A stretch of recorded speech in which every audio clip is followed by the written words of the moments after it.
মানুষ যে রোগ নিয়ে মরে, যদি প্রায়শ্চিত্ত না করে মরে তবে কি হয়? গিরিশবাবুর ভগিনীর মৃত্যু প্রসঙ্গে মা বলছেন, আর মানুষ এই আছে এই নয়, কিছুই সঙ্গে যাবে না, একমাত্র ধর্মাধর্মই সঙ্গে যাবে। পাপ পুণ্য মৃত্যুর পরও সঙ্গে যায়। এই শরীর ত্যাগ করে গেলে কি আর এখনকার ভক্তদের শ্রীমায়ের মনে থাকবে?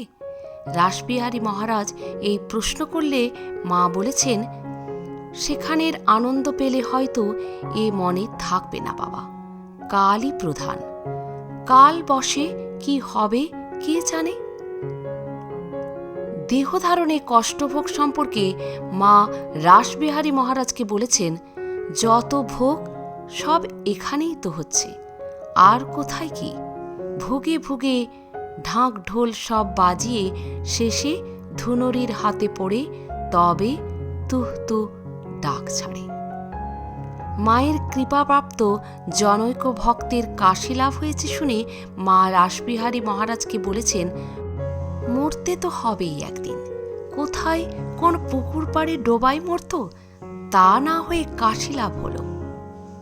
রাধুর দুরারোগ্য রোগ প্রসঙ্গে মা বলেছেন, মানুষ যে রোগ নিয়ে মরে, যদি প্রায়শ্চিত্ত না করে মরে তবে পরজন্মেও সেই রোগ হয়। সাধুদের পক্ষে এসব কিছু হয় না। প্রণাম মা। আজ এ পর্যন্তই। ভালো থাকবেন, সুস্থ থাকবেন। যদি ভিডিওটি ভালো লাগে একটা লাইক অবশ্যই করবেন। আর আপনি যদি নতুন এসে থাকেন আমার চ্যানেলটিকে সাবস্ক্রাইব করে বেল আইকনটি প্রেস করতে ভুলবেন না। ধন্যবাদ।